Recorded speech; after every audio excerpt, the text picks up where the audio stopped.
What's going on, everybody? It's Gem Live and welcome back to another video. And if you're watching this right now, this is today's full show, full episode, all the topics right in a row. And we have so much to talk about. One, I had no life yesterday. It was week 1 of NFL sports, and I had a game on the TV. I had like 5 on my computer. I was flipping through like every play to try and intently watch as many games as I could, and it was fascinating. We have the Washington football team going to win the Super Bowl. I'm just kidding, but we have a lot of players stood out. A lot of players are on new teams, and we also have a lot of basketball to talk about. We have the Eastern Conference Finals matchup to look at, and we have the Clippers and Nuggets in a game 7. So a lot to talk about, a lot to get into, but we're going to start out with Cam Newton and the Patriots. Cam Newton and the Patriots, they had no regular season, no OTAs. The New England Patriots had a ton of opt-outs. This wasn't a very good team to begin with offensively with like no weapons, but Cam Newton, despite all of that, looked amazing to me. He looked like Cam from like 4 or 5 years ago. He didn't look like a hurt, washed Cam, and I think New England's very, very happy with how he performed week 1. And the Dolphins aren't a very good team. But that being said, they have a lot of things to be excited for. So as this isn't a very impressive win right now, who knows down the road if the Dolphins win 7 games, this might be a lot more of an impressive win later. So we're going to see with that, because Ryan Fitzpatrick, he is a microwave. He heats up and cools down faster than anyone else in the league. One day he could look like an MVP candidate, and one day you're just like scratching your head like, what is this guy even doing? So... And it usually goes in spans of games, but actually in this game, Ryan Fitzpatrick had both. He was making amazing back shoulder throws, just dotting everyone up left and right, and then he would just throw this random interception, and it was like, who is that even to?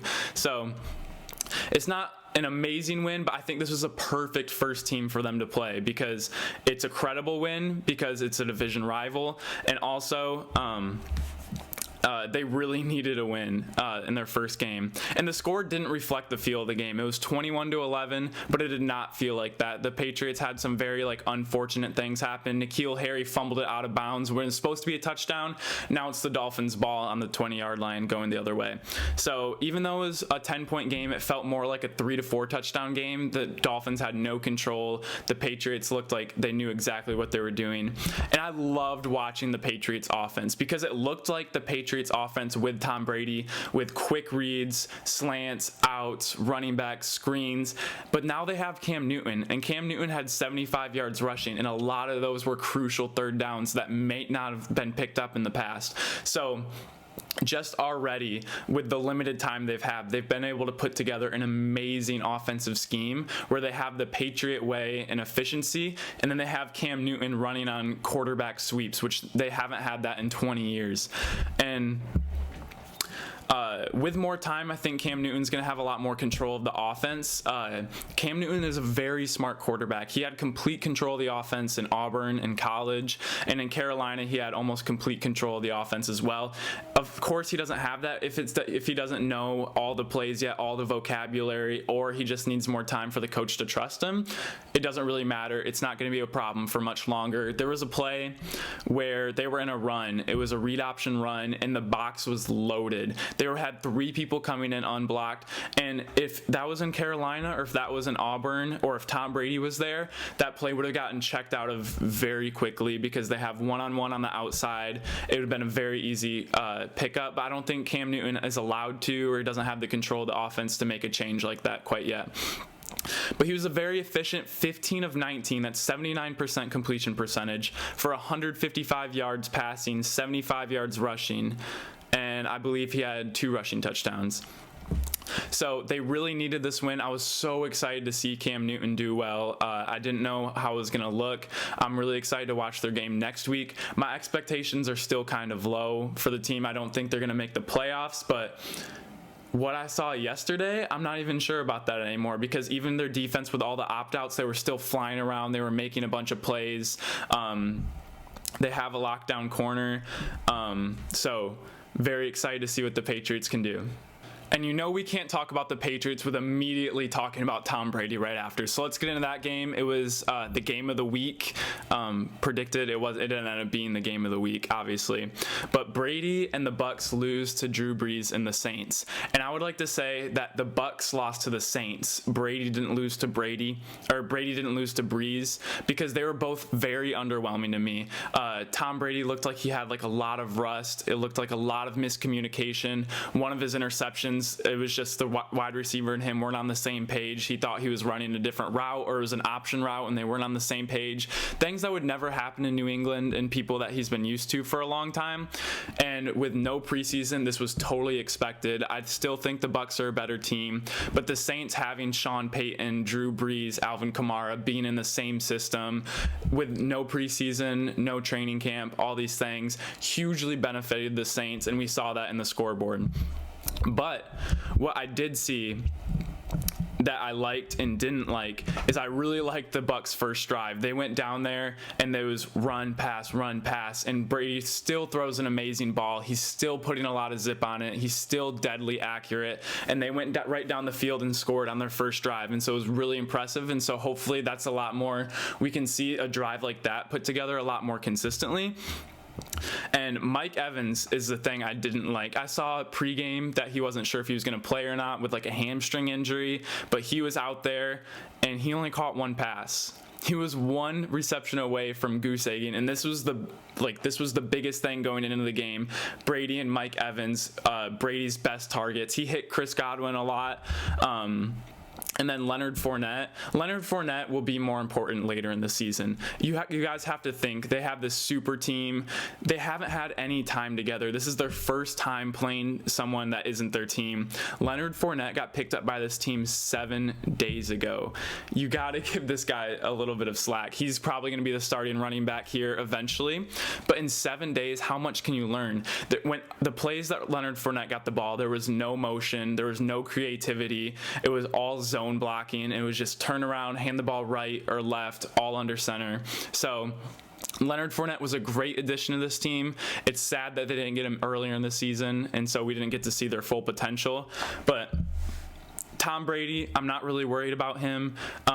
Drew Brees didn't play amazing either. The Saints just had a better team. They were more used to each other. But I'm very excited for this next matchup. I think they play in week 9 or 10, and that's the game to look out for. This is the 2 greatest quarterbacks statistically of all time, and it's going to be a great matchup. So don't invest too much in this game. It was predicted. I had the Saints winning, even though I think the Bucs have the better team. So we'll just have to see. The next game we're going to talk about is the Sunday Night Football game, the Cowboys versus the Rams. And I was locked in on this one, whereas the other games I was flipping around watching like everyone. I was able to see almost the majority of almost every game I was watching. This one, I was watching every single play. And I wasn't disappointed in the Cowboys. The Cowboys were favored going into this by 3 points, and they lost. So did the Cowboys really underperform? I don't think so. There's a lot of things I actually really liked about what I saw in the Cowboys. Zeke looked amazing. Zeke has got a lot of slack. A lot of criticism recently for not being himself, being out of shape, for having a lot of plays where he gets 0, 1, -1, -2 yards on first down, putting them in bad situations, having Dak. This looked like the Cowboys of 2016, a healthy dose of Zeke. 96 yards, he looked powerful. He'll bust out for 10, 15 yards. He'll get the third down conversions. And when he got the ball on first down, he was setting them up for 2nd and 7, 2nd and 6, 2nd and 5. And so if they can have this is going to be a winning recipe for the Cowboys. It just didn't happen against the Rams. I really liked what I saw from Dak as well. Dak was 25 of 39, 266 yards passing, 1 touchdown, 0 interceptions. Dak's the leader of this team.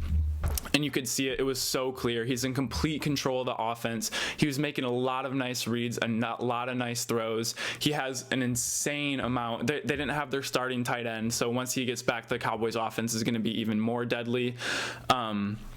Aldon Smith hasn't played a game in 5 years, since like November of 2015. He was the stud in San Francisco, had like 13.5 sacks in his first like 12 games. It was unreal. He's a monster, but 5 years off, everyone was like, no one was wanting to sign him. He had a lot of off the field issues. Apparently he's done really well. He's sober.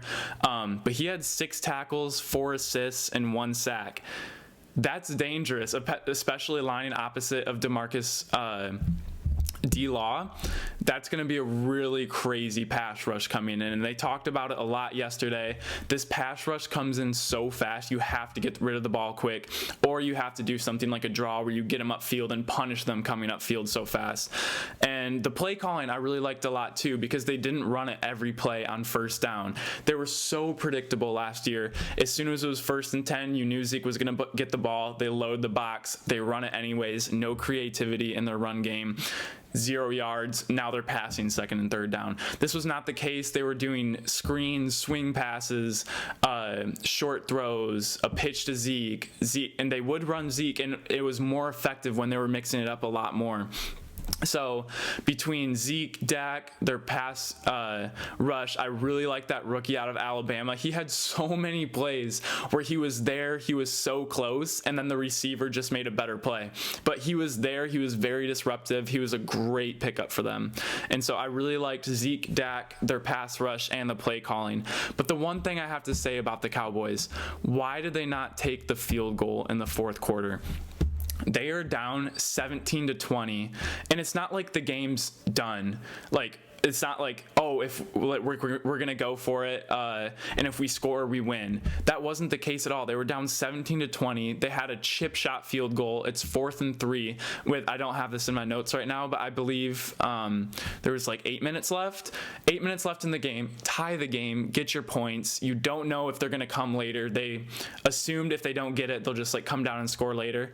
The score ended up being 20-17. So if everything played out the same, maybe we're in overtime, maybe the Cowboys win, but it wasn't even an amazing play call either for 4th and 3. So that's like the one head scratcher. That's the biggest thing that I think they should be concerned about. I don't know whose call that was. I don't know if Jerry Jones got on the phone and said, go for it.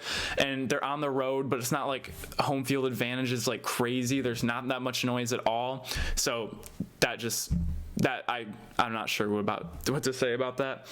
They have the Falcons next week. I'm really excited for this game. The Cowboys are going to be a fun team to watch every game. And if they can take all the good things that they got from this game, and this wasn't a Cowboys loss, this was a Rams win. And we're going to talk about that because I was shocked by the Rams. Starting off with Jared Goff, I did not see this coming. Jared Goff was surgical. It didn't, like, a completion felt like rare, and I know it doesn't completely show it in the stat line, but Jared Goff was super accurate. He was getting ball out of his hands in less than 2 seconds, letting their amazing pass rushers be almost a non-factor in the game. And I think this has a huge part to do with Todd Gurley being gone. Todd Gurley is an amazing running back. He rushed, I think, for 2,000 yards 2 years ago. He's amazing, okay? But how can you get rid of someone and get better? How can you get rid of someone that good and be better? Addition by subtraction. Well, I think Sean McVay is such a brilliant offensive coordinator, and Todd Gurley was such a good running back. It took all his creativity and all his ideas and all his schemes, and you kind of feel like pressured to feed your best player. And it's kind of like what we're seeing in Carolina. They're just feeding Christian McCaffrey over and over and over, and they need to start find a little bit more creative ways to get him involved because you want your best player to have the ball, but you just don't want to give it to him with no option because nobody can do anything with that. So Todd Gurley being gone put no pressure in the run game. You didn't feel like he had to get his 25 touches to be successful. And with that, Jared Goff was able to shine. He was able to make the quick reads, make accurate deep throws, run the ball. He took off and had like a few scrambles for first downs. And on defense, they made key stops. Aaron Donald looked amazing last night. He was so disruptive. I felt like he was in Dak's face almost every single time. Jalen Ramsey was doing his thing on the corner. That was a great pickup for him. They needed a lockdown corner. He did very well on Amari Cooper. And I just believe that Sean McVay with this new offense it's kind of, it reminds me more of like the 49ers. the 49ers have these undrafted running backs, so they don't feel pressured. They don't have a Derrick Henry that they feel like they need to like force feed all the time. But if the run game's working, Sean McVay's going to stick with the run game. If it's not working, you're not leaving an all-star player like with no carries and everyone's getting mad. So I really liked what I saw from the Rams. It was very surprising. This was a great game all throughout the quarters. Don't know why the Cowboys didn't take the field goal at the end. The next game we're going to talk about is the Arizona Cardinals versus the 49ers, or should I say Kyler Murray and DeAndre Hopkins versus the 49ers. I could not believe this. I knew this was going to be a dynamic ad for them, but I had no idea it was going to be anything like this. Picked them up. Long story short, no preseason, no OTs, blah, blah, blah, blah. Their chemistry was already so good. Whereas what I thought was going to happen this game is in bad situations, Kyler Murray was going to force the ball to DeAndre Hopkins, have a player of that caliber that he's never had before go and make a play. But besides that, DeAndre Hopkins is going to take a lot of attention from the 49ers defense and was going to open up all these other routes, Larry Fitzgerald, their tight ends, their running backs, their running game, Kyler Murray to run and scramble. This was not the case. DeAndre Hopkins had his career high in receptions. He had 14 receptions for 151 yards. Kyler Murray went 26 of 40 for 230 yards passing, 1 touchdown, 1 interception. And he had how many rushing yards did he have? I don't have this written down, but I believe it was a decent amount. And this is why already I'm starting to like my pick for my bold MVP. I'm not sure Kyler Murray is going to be MVP, but he's my bold candidate to be the third second-year starting quarterback to win it in a row behind Mahomes and Lamar. I loved what I saw from them. DeAndre Hopkins was such a good pickup for them.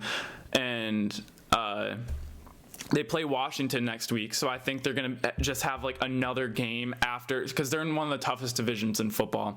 And with that, they have the Seahawks, the 49ers, and the Rams. And so this is a very tough division. They're going to have another week with the Washington football team to get warmed up for some of their tough division games later. We're going to talk about Washington here in a second. But I want to talk about the 49ers, but they're a little boring to talk about.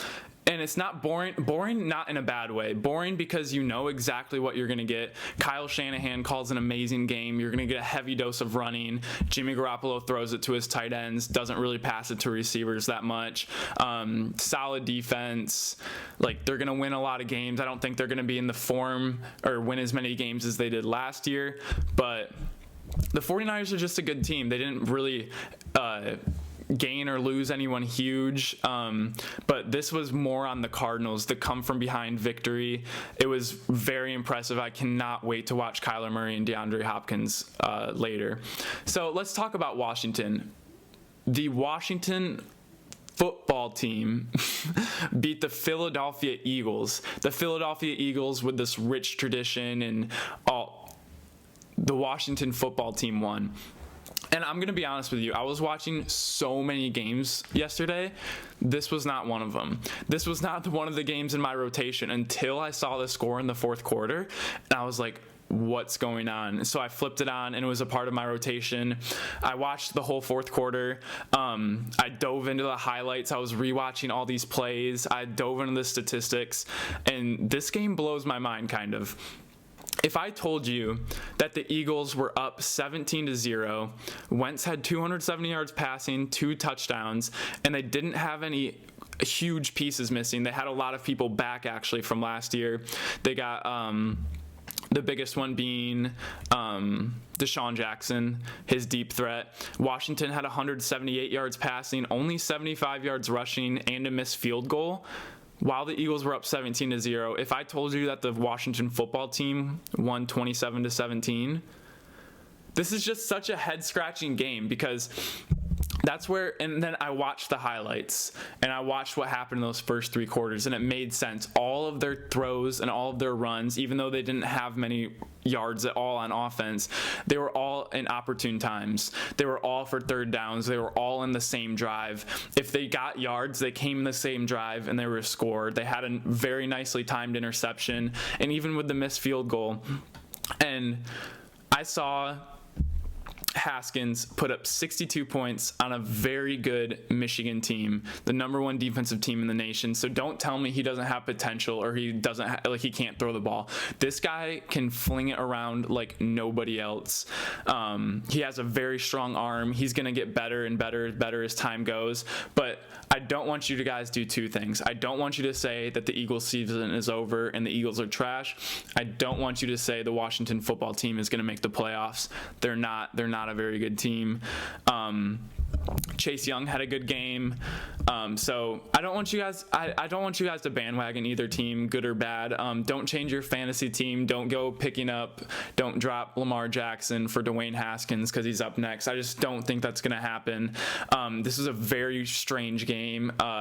It took me by surprise. I think it took everyone by surprise, but it did get my attention from the Washington football team, and they are playing Arizona next week, so I will be watching that game. Very excited to see. And very quickly, the next game I want to talk about is the Detroit Lions. I don't know if you can tell, I'm not in my room in San Diego anymore. I'm back home in Michigan, so I'm a Lions fan, and it was just another stupid Lions game. We were up the entire game, up big. We were up like 23-6. I was like, great, it's the Bears. We should win this. Stafford's back. Amazing. Blow the entire lead. Get down 4.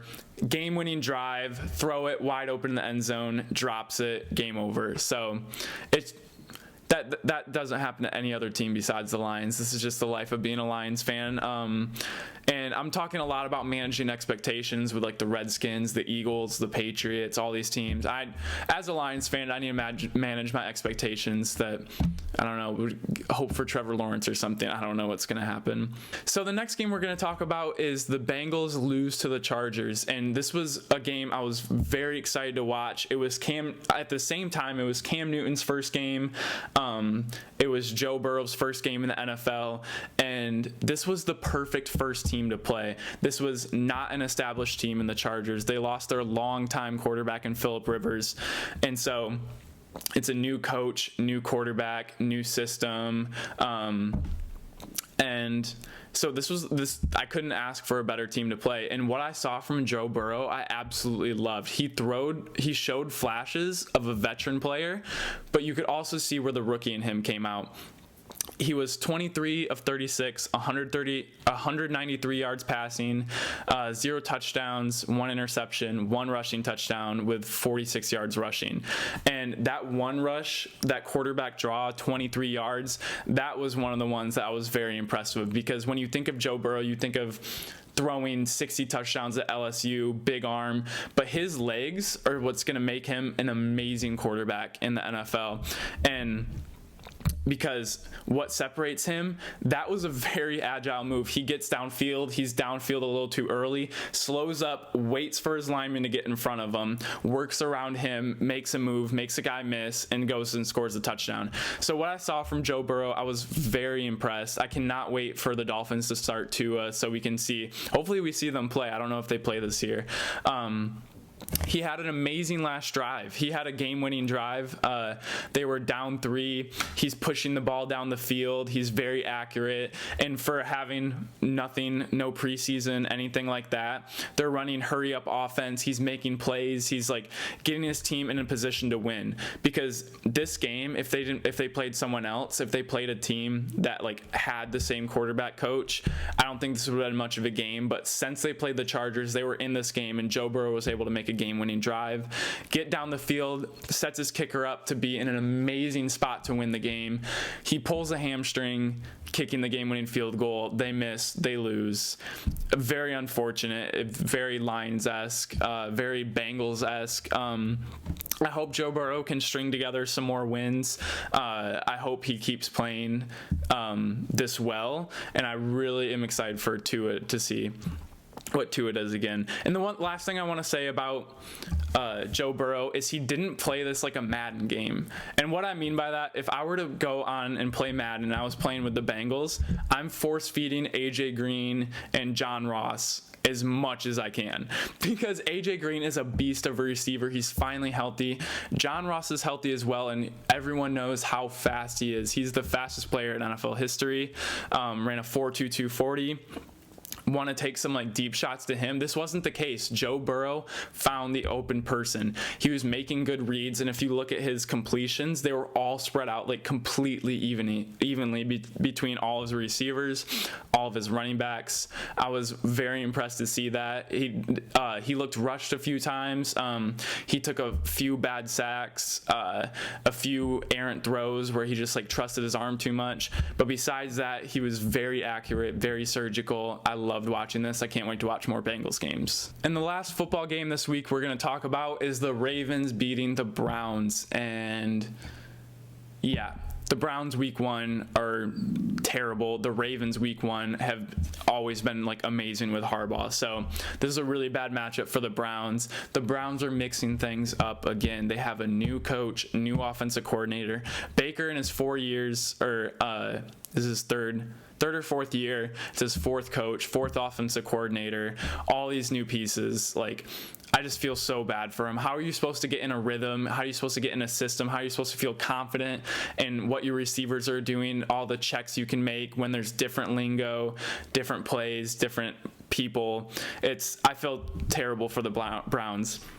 There was just so much like talent running around the field.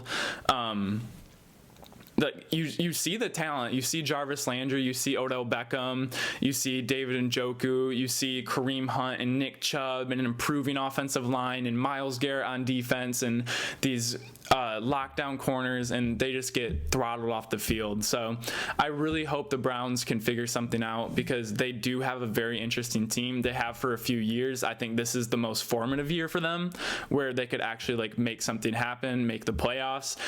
This was a really bad team. I mean, a really bad game for them to play. The first game they played the best team in the NFL. Either the Ravens or the Chiefs are the best team in the NFL. Everyone kind of knows that. But the Ravens, we have to talk about them just briefly, because they didn't look like they lost a step at all. Lamar's even better than he was last year. Obviously, Lamar Jackson with his legs, everyone's seen the highlights. Everyone knows what he can do. He has the most rush yards for a quarterback in a season of all time. But Lamar's throwing is getting significantly better. Lamar Jackson, being a rookie in the NFL, saying the balls in the NFL were bigger. He couldn't throw a spiral. It was bad.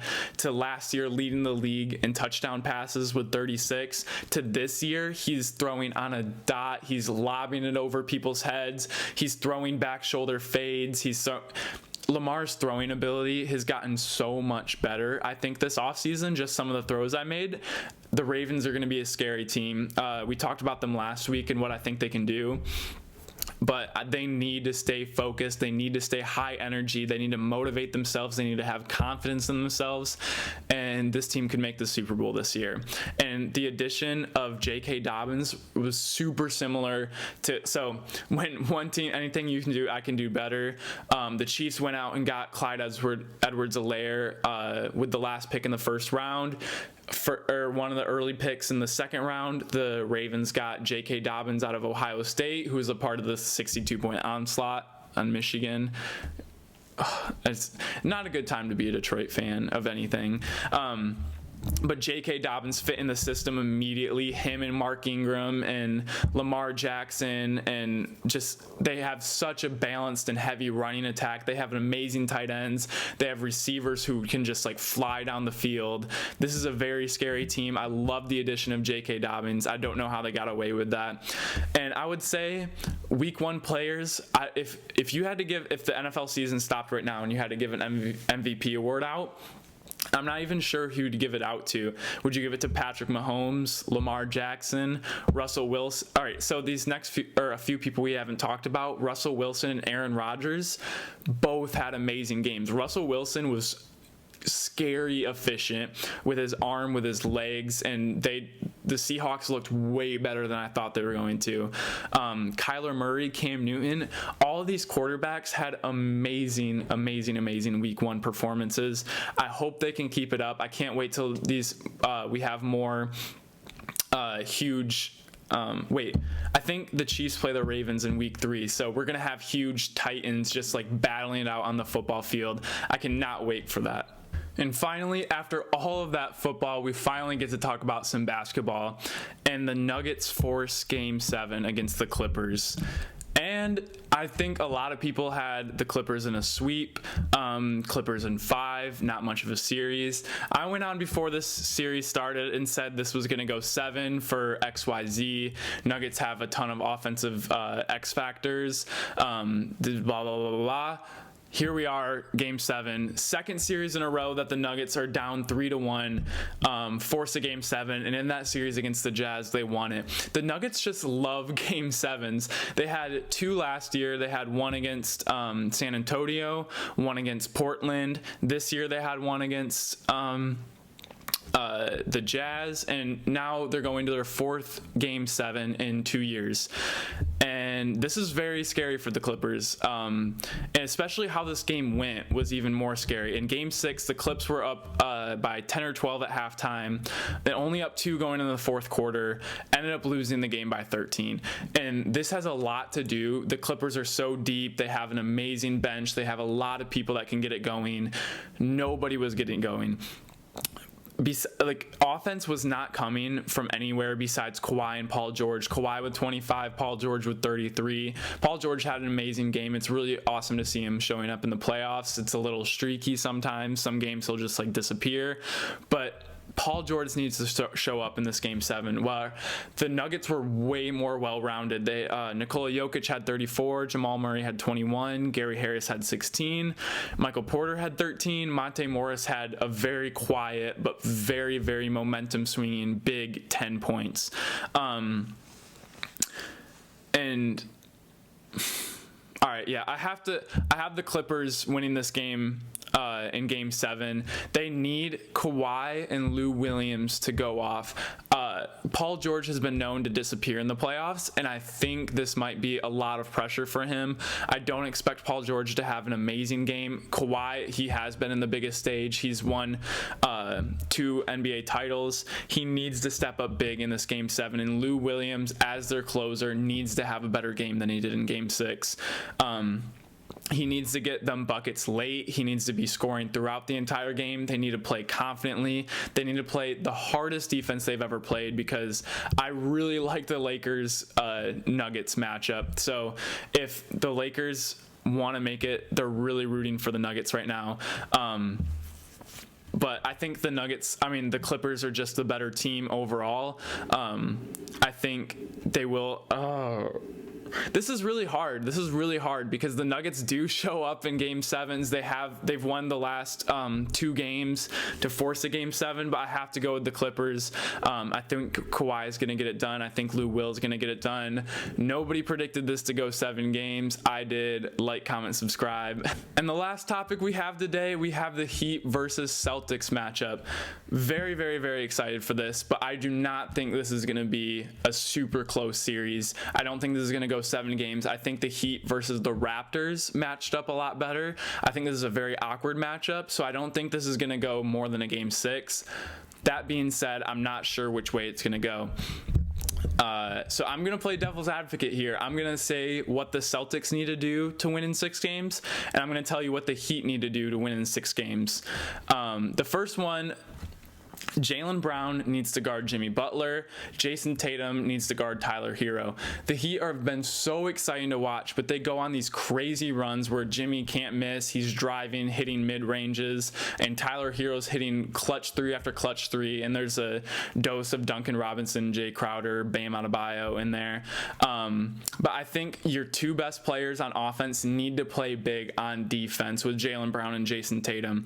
Jaylen Brown's very physical. I don't think Jimmy Butler is going to bully him to the rim like he did sometimes in that other series. And Jason Tatum is so long, he needs to disrupt Tyler Hero, because we've seen he is not afraid of the moment. He's not afraid of the hard shot, the difficult. He'll just pull up. He has so much confidence, but you need to disrupt him. Jason Tatum, being 6'9" with a freakishly long wingspan, he needs to guard him. They need to use, this is more for Brad Stevens, they need to use wise timeouts and control the runs.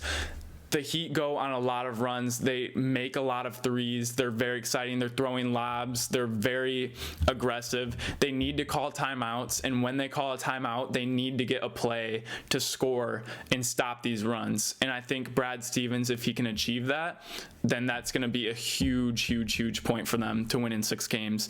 And Marcus Smart needs to come through offensively again. Marcus Smart is that guy that plays really good perimeter defense. He's getting all the loose balls. He's diving around. He's passing the ball. But recently, he's been getting it going on offense. And this is the reason that they won a lot of games against the Raptors, was solely on the back of Marcus Smart's weird 5-6 threes he'd have in a game. So he needs to keep that up. If the Celtics want to win in 6 games, Marcus Smart needs to continue this hot streak he's having shooting the ball. And on the flip side of this, what do the Heat need to do to win in 6? Duncan Robinson, Tyler Hero, Bam Adebayo, Jimmy Butler need to play within themselves and know their roles. And this is why the Heat have gotten to this point. This is why they made the playoffs. This is why they beat the Pacers. This is why they beat the Bucs. Now it's time to not change the winning formula. If you have Jimmy Butler thinking, oh, I need to go from all-star to superstar. Tyler Hero's like, I'm that man. I hit all these shots, and he's pulling up from 30 feet. Duncan Robinson, an amazing undrafted prospect that came out and has just been lighting it up from 3. If he says, I need to be Steph Curry, I need to take 15 threes a game, they need to play within themselves. They need to keep playing their roles, because when they all know their role and they're all playing within themselves, this is when the Heat are almost unstoppable.